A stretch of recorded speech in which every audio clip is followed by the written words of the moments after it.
Hi everyone, welcome to Module 7 for EDL 52, Why We Must All Become Digital Citizens. I'm Megan Hansen.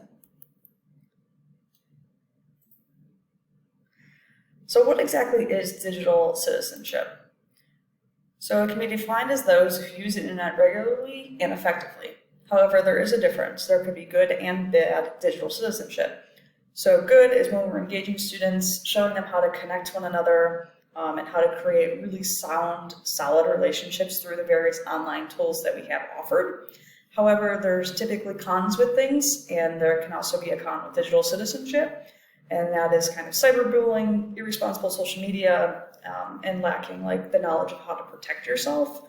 And that's from applied education systems and Go Guardian. We see this a lot in education, a lot with social media and cyberbullying. And then unfortunately, because it doesn't happen, like in front of a teacher, it happens through a phone. We see more students kind of getting in trouble because they don't really understand cyberbullying. So it's our job to try and help them curb that. So what are some reasons to teach digital citizenship? So I tried to color code them as best based from the applied education system, which is over here on the left side of the screen, and then Go Guardian on the right-hand side. So empathy, which is just like, it's hard in digital citizenship to understand because there are nonverbals. Nobody really understands tones and text messages and emails, just because the communication is done through text. And a lot of times that could go hand in hand with cyberbullying and preventing and just trying to figure out the do's and don'ts.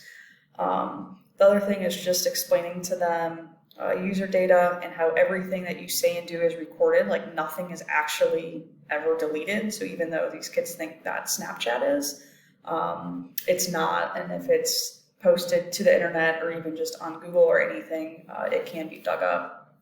And that kind of goes hand in hand with the Go Guardian's online safety, just about not posting personal information. And if they do feel unsafe because somebody somehow got into a chat room, just reporting those things to an adult.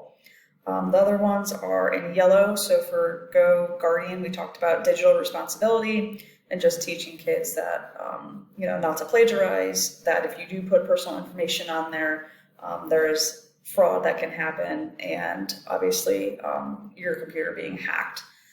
So that goes hand in hand with applied education systems, practicing digital literacy. So a lot of times, on Facebook or anything like that, there's clickbait, and then that can allow viruses to come into your computer. And then we want to make sure we're teaching kids just the importance of passcode protection, and then making sure that your passwords aren't the same for all the different devices.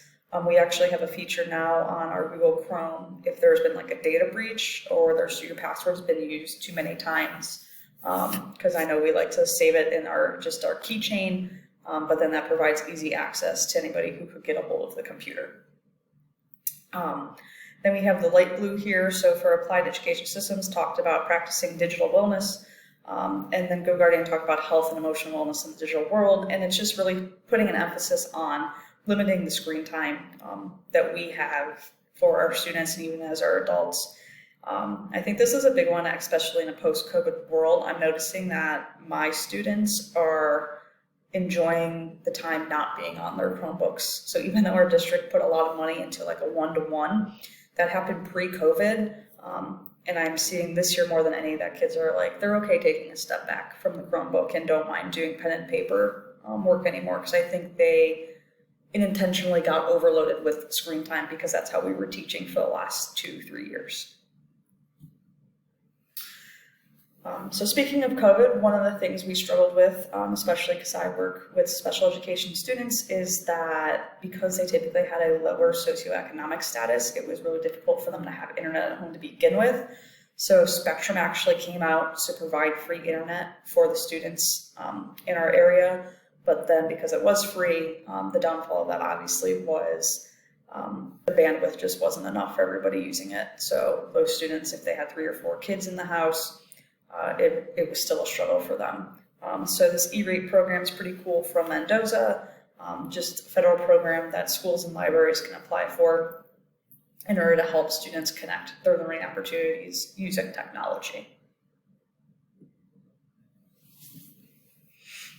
So as we were as I was reading through these articles some more, I thought about the "Are you ready?" And that pretty much went hand in hand with the key questions before posting. So the "ready" just stood for, to remind yourself to be mindful of like what you're actually putting out there in public, because everything is public knowledge and can be found and brought back to you. You want to encourage that students have offline relationships with peers, just so they actually get to know the people and it's face to face, and then that's how the trust kind of gets built. Accountability is you're just kind of creating a digital user guide to help students throughout their technology experience. And then we want to make sure that we're demonstrating how students can navigate and do it like in a safe and proper manner. And then the why and ready is for yes, because we're trying to encourage tools and technologies in the classrooms and show them how it's good. A few years ago, we found a read and write app through a Google Chrome extension. So we actually asked our special ed director if she could push it out to all students' laptops. And because of that, now a lot more kids are okay with having things read aloud to them. The key questions before posting, this is just kind of a good rule of thumb. What type of impression am I giving? So a lot of times I try and tell kids, you want to make a good first impression, and it's not just in person anymore. You want to make sure you're making a good first impression, whether that's through a text message or an email or any type of remind system that you might have for communicating. We have Parent Square now, so you just want to make sure that you are willing that whatever you're typing could be up for public records. And you also want to make sure that you're not sharing too much, because that's, if somebody's asking you questions like, oh, do you have any pets? What was your first pet's name? Those are just some security questions that they can try and figure out and then hack into the account.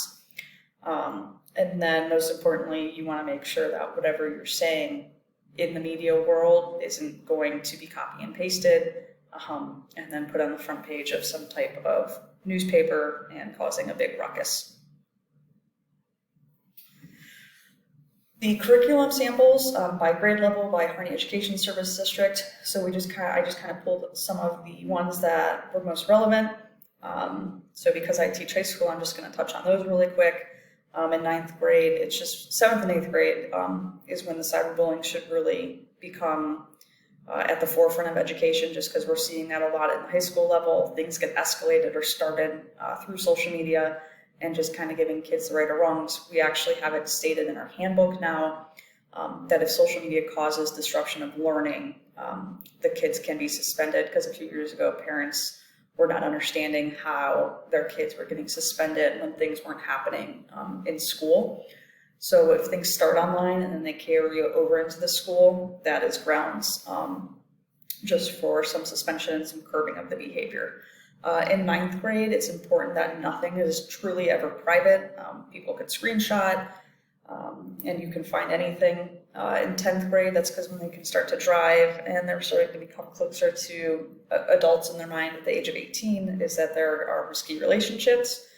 11th grade is just college information. You want to make sure that we are not putting anything that a potential college or career can find that would discourage them from wanting you to be a part of their program. And then 10th grade is just a reflection on the cyberbullying down there at the bottom. That's just an example of cyberbullying that we found. So this is just our current practices and policies. It states that the use of school's internet and network is a privilege, not a right. While using the internet and network, students agree not to explore any topics of the internet, which would be inappropriate per current standards and school rules. It's understood that this agreement is in effect even when not being directly supervised. That part took in because they take their Chromebooks home. And furthermore, it is also understood that if agreement is broken, all further internet and network privileges may be lost, and he or she may face disciplinary action if deemed necessary. So that's kind of covering the school, because we have filters on our Wi-Fi, but when the kids take the Chromebooks home and they're on their Wi-Fi, it's a little bit different. And I also try and remind our students that they can pretty much monitor every keystroke. So nothing you're doing is ever truly private. Just a summary of the articles. The first group was really just about defining digital citizenship and talked about recent laws and legislation. The second group of articles, AES 2020, Joseph 2019, or 2020, Rebel 2020, Mendoza 2020.